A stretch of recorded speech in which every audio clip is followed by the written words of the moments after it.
Welcome to Bad Bitch Bootcamp, where we make basic bitches badder and bad bitches better. I'm your host, Ferrari Barbie. Now, I know I said this wasn't going to be your average female podcast, and even though today we will be talking about relationships, I promise this ain't none of that square shit you're used to. Women are easily manipulated and enticed by material things. Everyone wants to live a life of luxury, but not always understand the consequences that come with getting fast money. It's all fun and game until the feds get involved, and when the pressure's on, many fold. Today, my guest is a real boss bitch, straight out the D. She ran with some of the biggest names in the drug game, some that your favorite rappers still idolize to this day. After serving her time in prison, she may not be making plays in the drug game anymore, but her hustling mentality never changed. You've seen her star in the BET Plus series, American Gangsta Trap Queens. She's also executive produced and featured in the reality show Notorious Queens, all while serving her community through activism and philanthropy. Please welcome my guest today, the First Lady of BMF, Tonesa Welch. Welcome to Bad Bitch Bootcamp. Thank you for having me. Thank you for being here.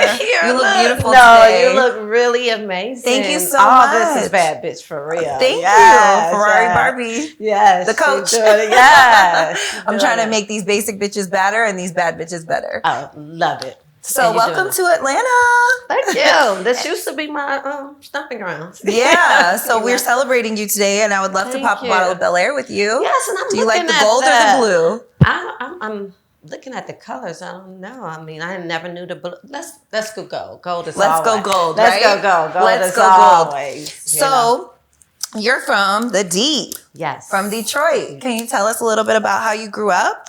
I grew up in a two-parent home. Grew up with my stepdad and my three brothers. In the middle-class neighborhood. My father and mother worked at the auto industry, and that's like, in Detroit, that's like what people did. You worked in the auto industry. Your family follows you into the auto industry. I guess I just didn't follow in the auto industry, but my whole family did. And so me, they didn't want me. I wanted to do something different. It was so crazy. I was just in Kansas with my brother, and he was like, "You were so different from us." Really? Yeah. I have three brothers, and I'm the only girl. Yes, pop that. Yeah. And and I grew up in a nice neighborhood with some bomb parents. Just don't know what. So would you have considered yourself like square growing up? Never. Ever. No. I just I think growing up, I wouldn't say, I don't know. I think growing up with the three brothers. And just a mom, maybe they kind of doted on me. So I kind of grew up entitled and spoiled. I hate to say entitled, but I think that's what kind of did it. So I ran the house. So then I figured out, okay, this is easy. Right. I didn't realize it then, but I just had that. My aunt was telling me not too long ago that I always had that leadership, mentality as a young girl. My uncle used to call me GOAT. And I'm just like thinking about what they use in GOAT for now. And I wonder why he always said that. And I'm just like, okay, he's like, GOAT, you a GOAT, go ahead. Right. And I never knew what that was about, but I guess they seen the leadership in me as a young girl. Yeah, Boston's birth. Bob, yes. Cheers to you. I love that. Yes. So, Good. I think a big misconception that people have of women who get into the street life or like the bad boys is that they don't have a positive male role model growing up. So do you feel like you had that? I think my stepdad was. I think that I just, for some reason, grew up rebellious. I don't know why. Maybe thinking because he was my stepdad and wanted to rebel. But I think it was positive. He always worked. He always took care of my mom. He would always say, I remember him going to work, bringing in his check to my mom and she figuring out the bills. He taking care of the home. He was real stern though, real disciplined. So I think I rebelled against that. I didn't like rules. Okay. And I think, I think that was it. I think I did grow in a positive. I'm just, like I said, I don't know why I rebelled. I just didn't want to do what everybody else did. So you grew up on the west side? Grew up on the west side of Detroit. So what took you down to the east side? Oh, one of my brother's girlfriends, introduced me to the East Side. She was Okay. like, hey, come to this party with me.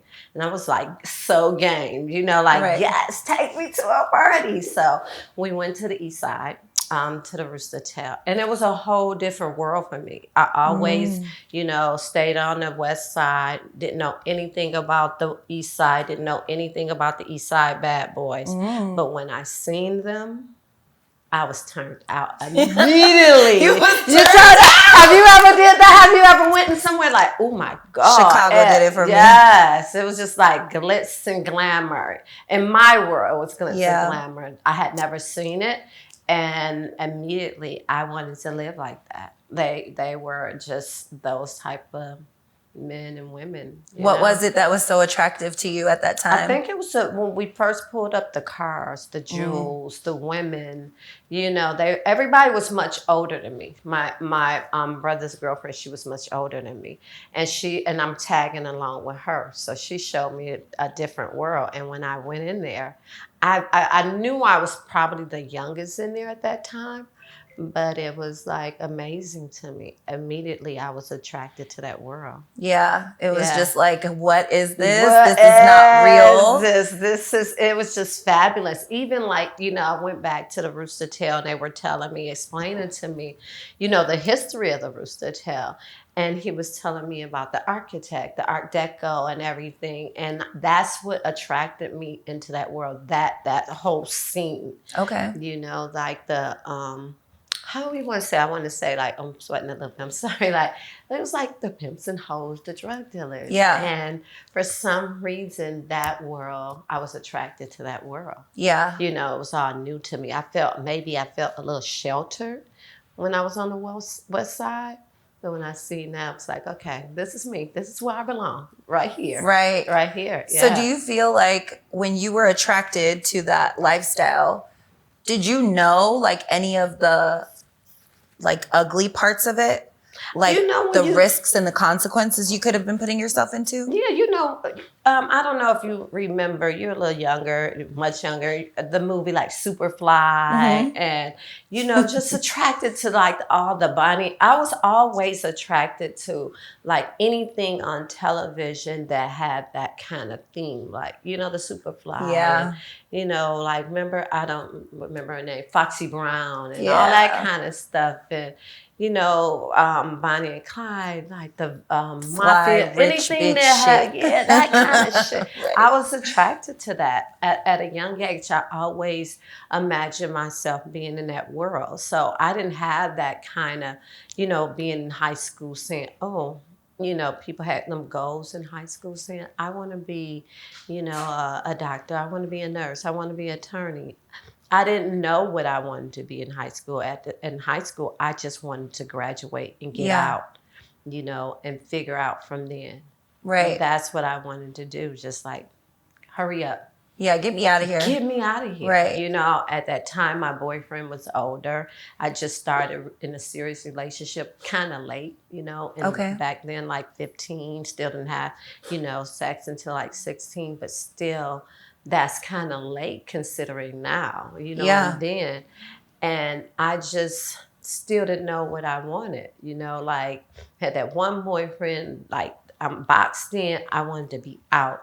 And when I seen that world, that's what I wanted to do. That's where you wanted to be. That's where I wanted to be. I was so fascinated. I was always, like I said, watching television, Superfly, even though I always think of that song. Now I don't like it. The song like, Superfly. Right. You're gonna die. So right now I'm like, I hate that song. Because that was the song that attracted me. Just like the songs now attract the young people. The song attracted me to that life. I knew I didn't want to be a drug addict. I just wanted I wanted to dress like that. I wanted to be like that. I wanted to be, somebody's chick looking good with their man. Yeah. Fuck with the boss. I know. Fucking with the boss, Yeah. And I wanted to be that type of down chick for him. Yeah. Or even vice versa. I just wanted to be, hey, let's have this team and let's run the world. Yeah. Run our city. That's For what sure. yeah. And you were that, right? Yeah. With your first My first husband, yeah. Harold. Yes. He was kind of who turned you out into the game. Yeah. And started hustling. He said, don't be blaming me. It's both of us. That's what you right. You were like, I wanted you to put me in the game. Right. Because I was always fascinated. Like, he had this charisma. He was very stylish. He was very, like, he was different from my high school boyfriend who was in college, very smart, very just like, we gonna do square.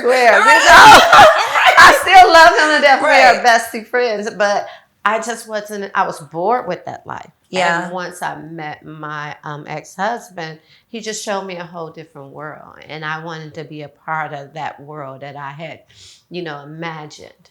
And kind of turned me out, I guess. So do you feel like he gave you what you wanted, what you were looking for? I think so. Yeah. I think it, yeah. And how did that go with your guys' relationship? Like, how'd you guys get started? We got very toxic, but we got started in like, me just watching him be with his friends and, him being on the east side. You always hear, I don't know from what side of town you are in Chicago, but you always hear certain sides of towns. Right. And being from Detroit, we always hear like, oh, the east side, you want to be with the east side guy, or, you want to be, and the east side guys wanted to be with the west side girl. So I had that chance. Okay. And once I met him, it was immediate attraction.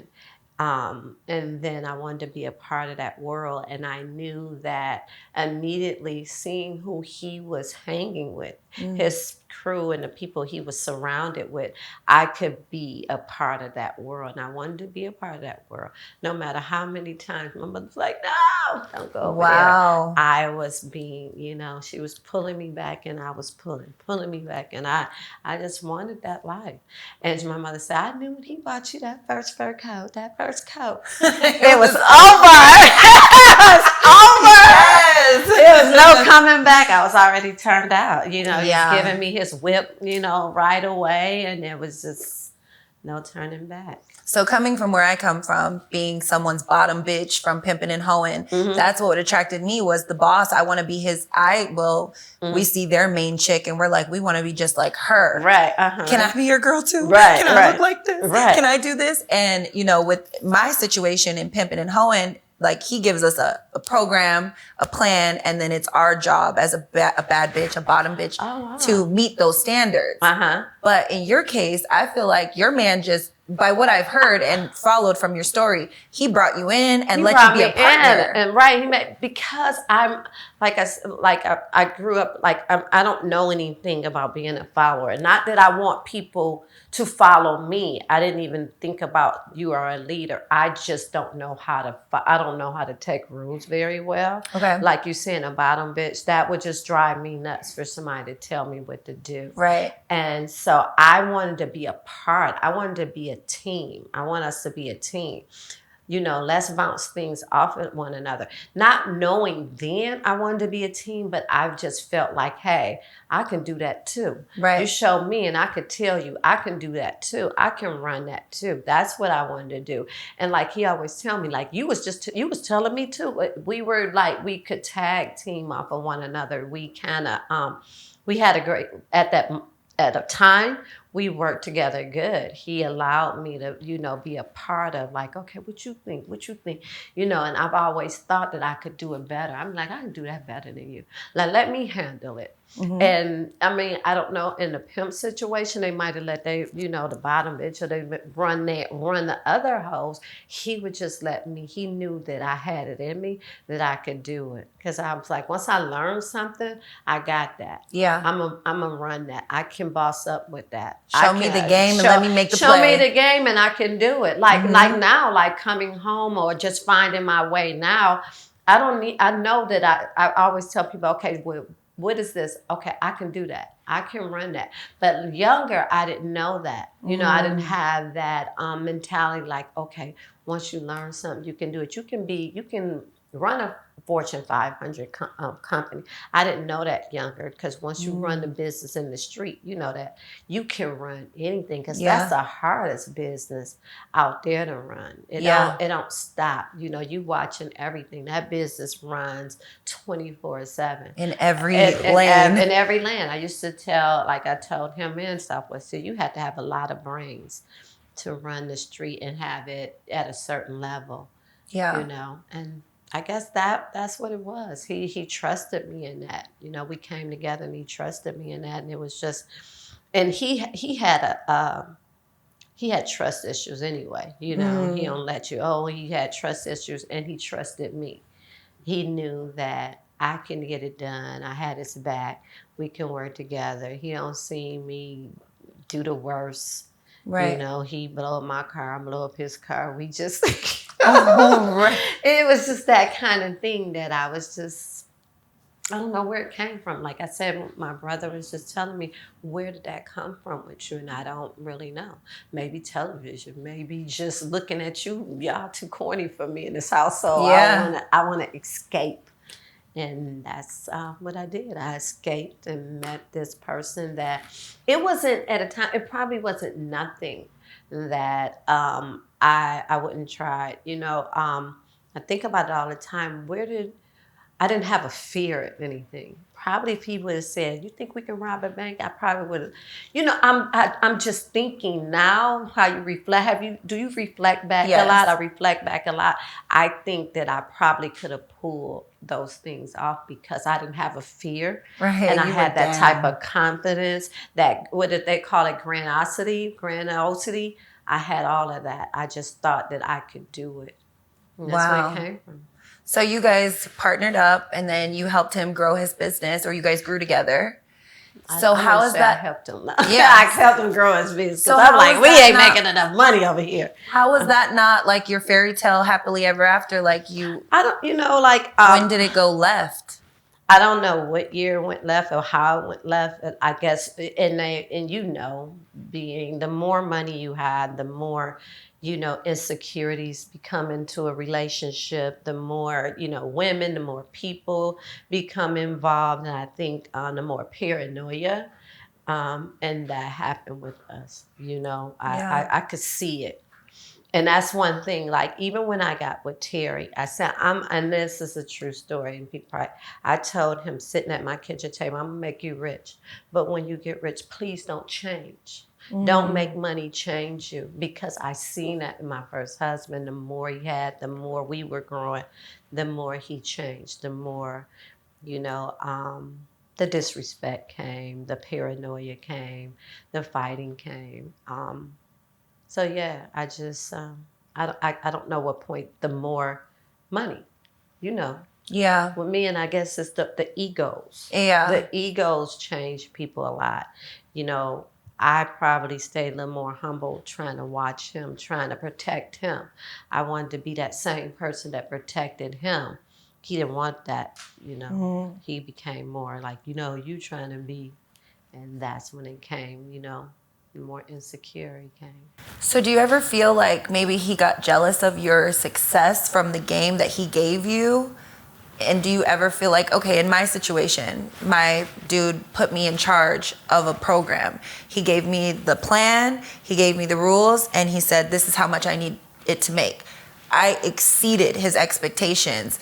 I had his shit moving. He didn't even have to come to work. He was getting paid without even seeing these bitches. I had his, but then he started getting jealous of me. And I'm like, how are you? And that's where our abuse started, because he had to let me know, bitch, you're not better than me. And I'm like, I'm doing what you asked me to do. Right. You know, so in my opinion, I feel like men get, like you said, insecure, jealous, or, well, I think they get jealous because, and I don't know how you can compete with your bitch. I don't know either. But what I think would happen with him, the more he grew, the more powerful, the more women was looking at him. And I think he had to calm me down, so, you know, he could look for all the bitches, like you said, and all the, you know. Yeah, I think that's what happened with him. And yeah, they dare not want you to look more powerful than them. Right. And I think in some ways you do start getting more attention because I think people know, even myself, if I see a man, I immediately watch who's surrounding him, his whole surrounding, and I immediately look at his bra.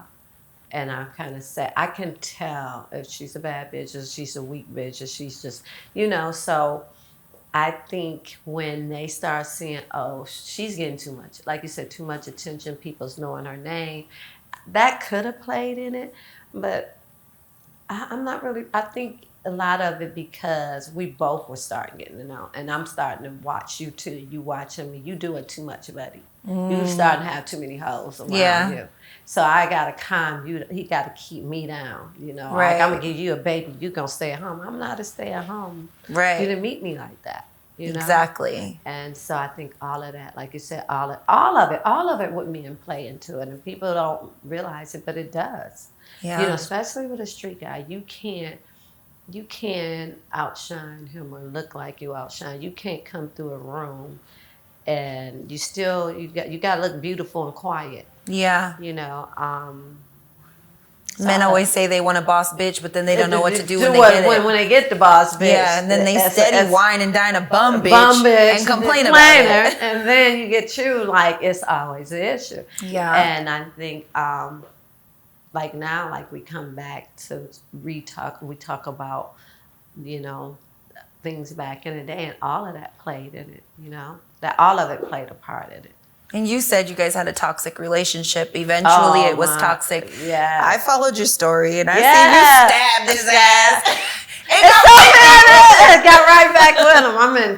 They took me to jail. I'm like, oh, I hope did he bail you out? He didn't bail me out. What happened was, back then, if you press charges, you had to press charges on a person. Okay. And he didn't press charges within like 48 hours, so they released me.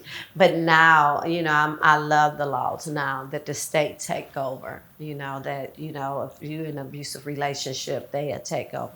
But he didn't press charges. I had to go home, and we were... You know how they go. I had laid in bed like, this nigga gonna die tonight. He gonna die tonight. I had my knife. I'm like, he gonna die tonight. But we was in such a toxic relationship that I don't know what drew us, but that toxicity drew us together. And like, that's just one thing. Like, he even showed, like, at the end of our relationship where he ran into my car. But all through it in our 20s and like, we were doing some crazy things to each other. Do you think it was the money, like you guys were more addicted to, that kept you together? For me, it was. Like, I think I had already had the two sons, and I had two separate fathers then. And then I had ended up having a child by him, and I wanted it to work. Yeah. I would, in my mind, I already felt like a failure. You don't say it out loud, but I said it in somewhere in back of my head. I got to make this work. I already have two baby daddies. I want this to work. I want this. I want my children together. No matter how toxic he was with me, he loved my boys. Mm-hmm. He loved my two older boys. He accepted them, and his mother was the best. Mm-hmm. Those were her grandsons, and she would always say, I don't want you two together, but don't take my grandchildren. Oh. And those wasn't her biological grandchildren, but she loved them. She started a relationship with them. She was taking care of them. And I just didn't want to break that up. And we always think we can fix a person. Right. I couldn't fix him. He needed fixing himself. And he didn't even realize how toxic he was. He thought that was a norm to him because that's how he grew up. Oh. His stepfather had abused him, so he didn't really know that he was really toxic. He thought, like, this is normal. This is how you do. You say something crazy, that's what I learned later from him. And later on conversations, and now we talk about it. And after our divorce, and while he was still incarcerated, he because he wanted to always like apologize. He still apologized. I'm like, look, if you apologize one more time, I'm never gonna talk to you again, because it makes me keep reiterating and keep thinking about it. I'm over it. I'm good. I understand. You know, it wasn't. I could have got out of it a long time ago, also. You know, but yeah, it was really crazy. But it was from his childhood that it after with all the money and the ego and all that, he started feeling like this, and that brought all that craziness into his life. And then you guys separated when he went to prison. Yes. So you guys had a connect, and the connect got knocked, right? And that took him down. Not you, but him down as well. The connect ended up turning to be an informant, and that took him down. And he told me recently he took the whole responsibility, you know, even though I just found, you know, because I was in that, you know, meeting, but I really didn't say anything, and I'm kicking him under the table because I hadn't noticed the room.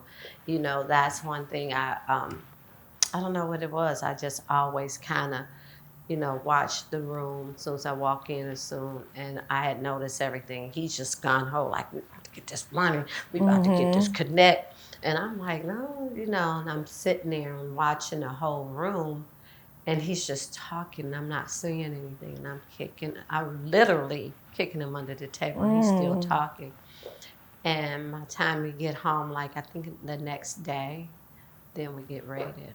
Wow. But we should have known. We kind of known because, like, at the airport, I knew. I got stopped.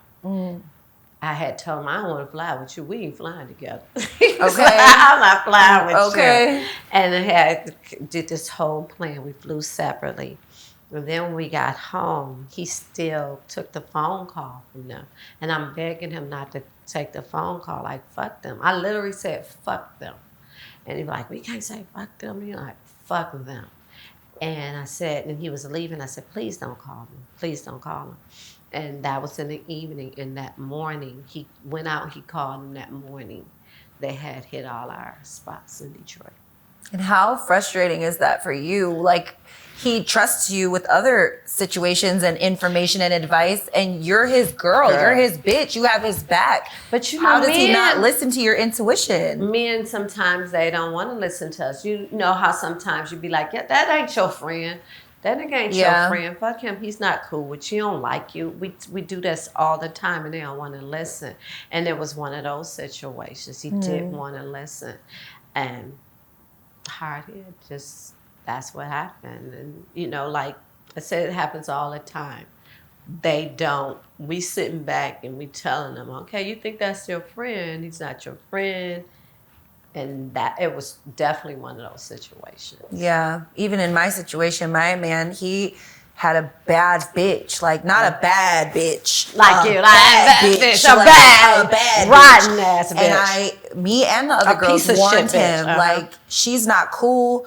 The way you know, go off sometimes and discipline us, she's not going to be with that. If anything, let us whoop on her instead of you know. And he took matters into his own hands and caught a case and dismantled our whole operation. But it's like, you would have listened to us for anything else, any other advice. Like, how do you not trust your team? Right. And that was the most frustrating thing for me. So when I seen your story, I'm like, what? And then going down the line again, you know, and I'm like, how do you not trust your bitch? Something happens in there, and I don't even understand. You know, I'm like, what made, you know, even though I even asked now, what made you stop trusting me? Like, you know, did you think I had, like, I told you so kind of syndrome, or I think I know so much? It's not like I think I know. It's like I sit back. I've been through this rodeo a few times, and I'm only going by experience, and that's why I can tell you. You bring me along, you tell me to just watch your back. If I'm watching your back and then you ask me, I'm telling you what I see. Yeah. And you're still not listening. And I think as men, they start thinking on the money more. Like, ooh, this play is, I'm at this play. Or you're like, your friend, this bitch bring me in more money than y'all. You know, or y'all talking this, but she might have been bringing in more dollars. Yeah. And he was looking at the money more so than what I was saying, because in that life you think about, you do take a lot of risk. You don't really know. You be like, okay, I'm a try it. You hoping it's gonna work, and that's what I think it was. The greed. Greed kicks in with a lot of people. A lot. Yeah. And when the greed kicks in, that's when you stop paying attention, because it's not you anymore. It's your Right. ego telling you, I can do this. I'm gonna get it. I can, I can get off on it. I can get over on this. I'm like, you can't. And it's so easy and so fast, and you can just make it back again tomorrow. Yeah, you think it's just endless. Yeah, Right. You don't ever look at it like this is gonna end. You think, okay, Badly. Yeah, badly, right? Right. Like badly, and it does. A lot of people, when you talk to people, you sit in prison, you talk to so many people, they had the same idea. They thought that they can get away with it. That's that ego and that, like I said, that thing telling you, I can beat this, I can keep doing this. And I was telling them that, the more, the fancier you look, the more, the bigger the cars, the bigger the house, the more money. More money, more problems. More problems. That's a true song. More Yeah. money, more problems. And people don't think about that, but that's what it is. You can't beat this fucking system. Right. And I always tell them, I used to tell Terry, while we're sleeping, if somebody working 24/7, he don't pass the torch along to the next nigga. I'm talking about the DEA, the FBI. We can't outthink them. So you have to start thinking, differently. You can't outthink them. What's the exit plan? What are we going to do? Yes. For me, I have been in it like with my ex-husband since the 80, my son, my youngest, 81, 82. Never got, never went to prison, never. So my rodeo ride, I was getting nervous. Like, oh God, this has been a long time. Yeah. I've been in this a long time. I've been here to the rodeo. So I seen the cycle of people. So yeah, you can't beat that system, and a lot of people think they can. We got so many people now that I watch on Instagram, or I go to a spot, I'd be like, well, how can I help them? I don't want to be like, the mother, she old school. I don't want to be that, but I see it. Like, this is a dead end for you, dude. You're so smart. You have so much potential. Let's teach entrepreneurship now. Let's move forward, because it is a dead end. Yeah. We were lucky. I don't even know if I say lucky, blessed. I don't like to use lucky, or I don't like to use lucky. I like to use more so maybe blessed, because when people say the system give you second chances, and God gave me when I tell you so many chances, when I was jumping out of cars, jumping out of windows, doing so many different things. God really gave me so many chances. And when I went to prison, I realized, like, dang, he really loves me. I am truly his child. Wow. And now when I come back and look at people, I'm sitting around, I be like, this ain't nothing. Yeah. It's short-lived. And half of it is fake these days, It's anyways. fake. It's all a facade. It's not all even a real. Facade, So when he went to prison, you held him down, or how? Yeah, I did. Yeah, I did. But I knew then, even we got married, the fake wedding and everything. While he was in prison. They're going to show it different. But we got married just before he got sentenced, to make it look all good, for the judge. And maybe he did think it was a good thing. And I knew it wasn't a good thing. But let me hold you down like you held me down. At that time, I'm just such a loyal person. And I believe in, we did this together. You didn't do all this. You going to prison. I was with you. I helped you spend this money. I helped you make this money. I didn't get caught up, but you got caught up. He took the case. You took the case, but I'm a ride this with you. So I was visiting him. I was seeing him, but all along while he was there, I used to always tell him, I'm gonna hold you down, but when you come home, this is over with. So I always visit him, always make sure the books was good. Even before he came home, let him know how good he was going to be set up. all of that. So, that I think that is, even if you're going to take a money from a dude and you're going to be down with a dude, I don't care. Like people be saying, well, he had 15 hoes and he had this. You knew he had 15 and you knew he had 10. You still was with him. Right. So I'm not going to just, when you go to prison, say fuck you. Yeah, and you benefited off the lifestyle while he was outside. Right. So and if he was still out, you probably still would. No matter what. So I always told him, like, but look, I'm not obligated to stay with you, but I'm going to make sure you're good. Yeah. And that was our agreement while I was visiting him. Like, I'm going to make sure you're good. You're going to be good. Yeah. I made sure them books was good. I made your visits good. You're going to look good in here. And when you come home, you're going to be good. And I did all that. But I didn't want to. I knew me and him together would never work anymore. Wow. Everything was gone, And so where does Terry come in? Terry and me and him, my ex-husband introduced me to Terry and Mitch. Oh, okay. Yeah. And they were coming along to be a part of our enterprise. That's what happened. Yeah. Okay. And so he told me, because we were growing.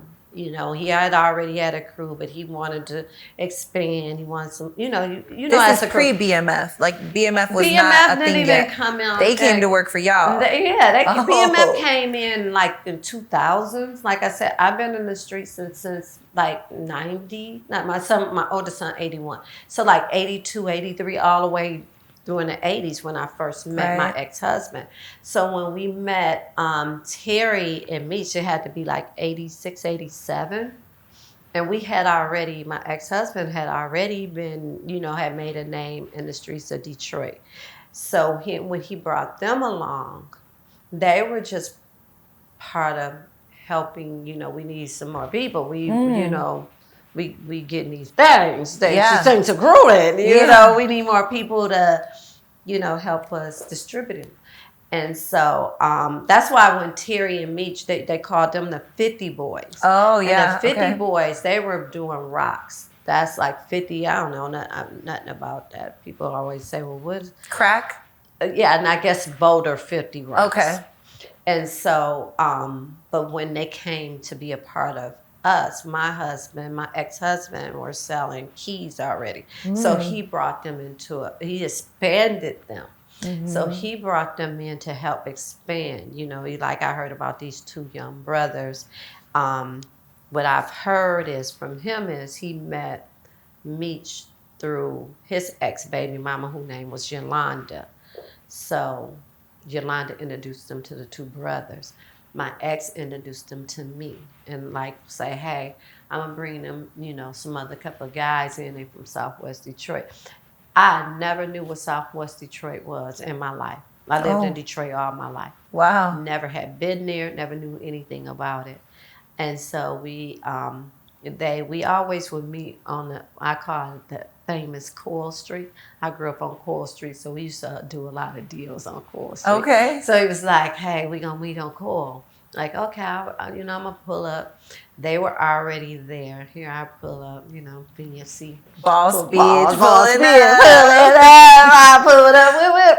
I get out the car and he introduced us. And, that's when Terry said he first seen me, he immediately Basically, I'm in love with her when I first seen her. Wow. So not the boss's bitch. The boss's bitch, And what happened was when I was prosecutor, how what is that? Was it Scarface? How Scarface first seen Esmeralda? She did this whole scenario in court. No, Your Honor, she was right there, and when that whole thing, I'm like, oh, what is she talking about? But that whole kind of scene, and so after that, my ex-husband, he put Terry under me to make sure that I was good and watch me when I was doing certain things, especially when he was away. He didn't favor Meech too much but Terry was a real hustler. Meech was just, wilding. But Terry was about that money, and my ex-husband was about that money. More structured. More structure, more business is how it is. So he put Terry under me. And by Terry, me and Terry used to always be together. It was a friendship that developed. People thought it was immediately, but it didn't happen until like 5 years later. That's why, like when they do the BMF and they act like he was 17 in high school and I'm a married woman and I'm screwing around with this kid. It didn't happen like that. It grew into a relationship after my husband was in prison. Okay. Years later. Just coming around me, and I still looked at him. I didn't look at him as being in a relationship. I just looked at him as somebody like a friend, a confidant, and somebody who had my back. And then, but I knew he liked me, and I said, well, stop playing, like, oh, go, that kind of situation. But one day, I just looked at him different after I put him I hate to say this, like, I put him in a different position. Like I said, like, I knew that why you can't grow in this business. Here I am. I got all this money everywhere.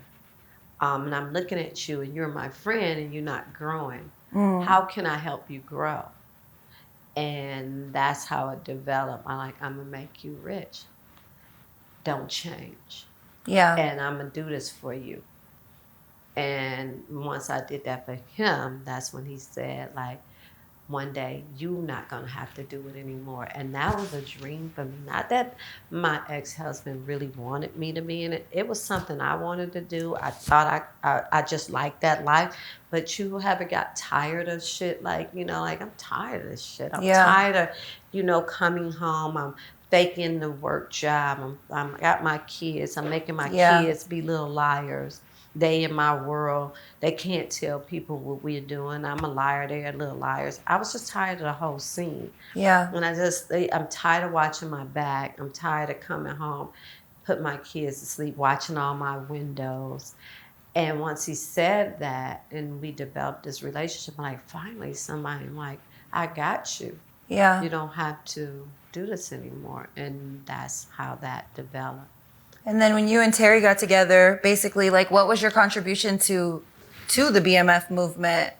Well, I think because they wasn't developed the way they were, they have, once I gave them that bag, because they wasn't, like when you say the 50 boys and stuff like that, they hadn't grown to that level. But I knew that if he had that push, he had that structure, that because I knew him, like, you just need a bag, you just need a push. Yeah. You can get there. You over here getting ones and twos. If I'll set it up for you to get this big ass bag, he was like, yeah. And for something in my head, like a job shit, I'm gonna give you 90 days to show me. That's how crazy and structured I was in my whole little bubble of drug dealing. No normal kind of like, oh, you got 90 days. You going to get my money back? Or this, not that I'm going to kill him. He's going to be a problem. Right. But you got 90 days to show me that you can pull this off. And if you do that, we going to do this again. We going to keep doing it. Just don't change. Right. And then, like I said later on, like my husband got out, we got into that big ass thing where he tried to come back out. Y'all ain't doing this over me. And that's when I moved to California in 2000. That's when BMF really started in 2000. It was none of that whole, I get confused with BMF stars because I don't remember, that's not the story that I remember. Right. Well, that's my next question. Like, how do you feel about Stars, the BMF series, portraying you? Because Lala would be your character, right? Right. So that's what kind of confused me researching you. And then I did watch the show. Yeah. And she speak on it. Everybody speaks on it. She just don't say my name and nobody say my name, but that's me. Yeah. I'm the girl that he was with, that he caught, from the ex-drug dealer that went to prison. That's me. She's just doing her job. Yeah. That's a job for her. And I think if anybody, I think she's a beautiful woman. I think she's a great actress. I I would love to have sat down and talked to her, or them allowed her to talk to me, because there's so many personal parts in that story, like the abuse and everything. It took me years and years and years to talk about that. Nobody knew that until like later on, I think until 2021, when I talked about it on Trap Queens. But that took a while to talk about. That's after my mother passed, me talking to my sons and expressing to them, I need to talk about this. Expressing that with my ex-husband, I need to talk about this. And they all said, you do need to talk about this, because that might be what's going on with you. I started being closed in, it going into a small, like a depression, after my mom. And they like, you just need to talk about it. And so after Judge Mathis and A. Smith and Company asked me, they kept asking me, like, come on, talk about it in Trap Queens. I started talking about it. But then when I seen it on BMF Stars, that wasn't a part of Terry's and BMF and Meech and the Plenary's life. That was my life. That was my story. That was something that took me years to talk about. And you're triggering something about me that y'all didn't want me a part of that story. So why couldn't you create a different story? You everything about the story that I'm watching is kind of fictionalized. Why didn't you fictionalize that part? Why did you have to take that part of my life? And when people ask me about it, or people ask my children, my sons, I want to say children because they be like, we ain't children, my sons about it, that they don't have to feel they don't have to feel embarrassed, or their dad don't have to feel embarrassed because they talked about it. We're not all friends. So why take something, even like I said, Terry, whatever happened between us, you were supposed to protect me at all costs because I protected you. Why wouldn't you protect me in that? Why would you allow them to take the most intimate part of my life, and discuss it on screen and then not talk to me about it? Why couldn't you ask me, well, how do you feel? How did this happen? How did it make you feel? Because even during my movie now, it was hard to watch, but they were so, like, Mega Minds and BET were so compassionate, show so much empathy and compassion when it came to doing those scenes, because you never know how a victim feels. Right. I never knew how it affected me, So your movie is coming out and you're finally going to get to tell your side of the story. Yes. So tell us about your movie. My movie is a biopic, and it's about me, about my life, how I grew up, how I seen it, how this all became up, how did I all become a part of this big drug organization called BMF. And it's amazing, like it's from my eyes, how I seen it, how I, pictured it, how I walked through it, my path, my journey. Yeah. And I just hope that, it's a amazing story. It's a true story. The way I remember it. And you're personally working on it. I'm personally working on this from, your my mouth. voice. Right. And I just hope that, my journey I just wanted to inspire women, not to, not to look at all the trauma and everything that went through, that they can look at me and say, wow, she came through it. Because once you see it, it's so many different layers. And I just wanted to inspire women to say she came through it, and look at her now. I don't wear all that no more. I don't wear the scars. I used to think people could see them, but now I know, like, no, I'm strong. I'm here. You don't look like anything you've been through. Yeah, so it's an amazing story, and I just hope that people can watch through my journey and get inspired, and it can get them hope and a vision, and they can make it through. Yeah. Yeah. Well, I'm so happy for you. Congratulations. I can't wait to see it. Thank you. And I'm going to need to be invited to that premiere. Oh my Real God, hosts need real Chris, questions. yes. Red carpet asking Yes, questions. yes. But so let's get into that. Real hoes need real answers. Yes, yes.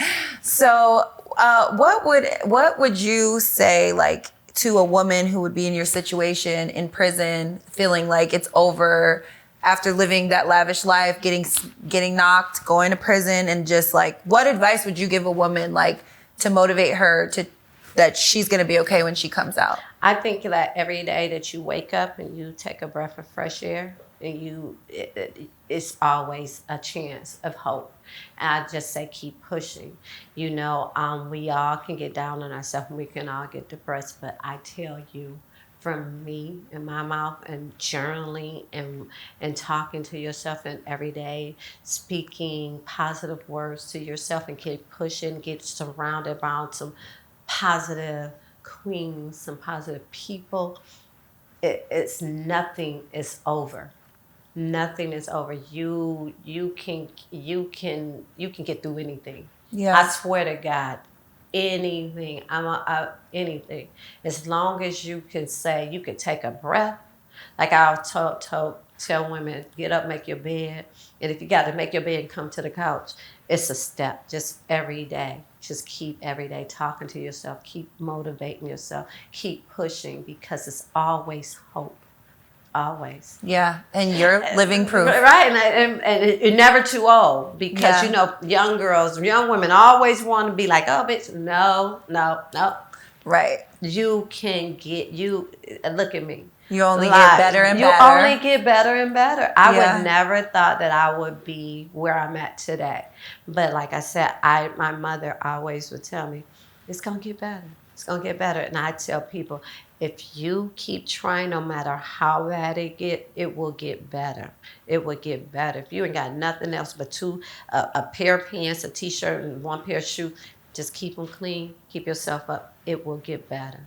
I promise you. I promise you it gets better. Well, thank you so much. I really appreciate you today, and I think you gave us a lot of good game. Thank you. So cheers to you, and the first cheers lady to you. Tonesa Welch story coming soon. Y'all better watch it. Yes, we're in there. Tune in. Yeah, thank you so much. Thank From you. Bad Bitch Bootcamp. We Yes. out. Thanks. Cheers. Bad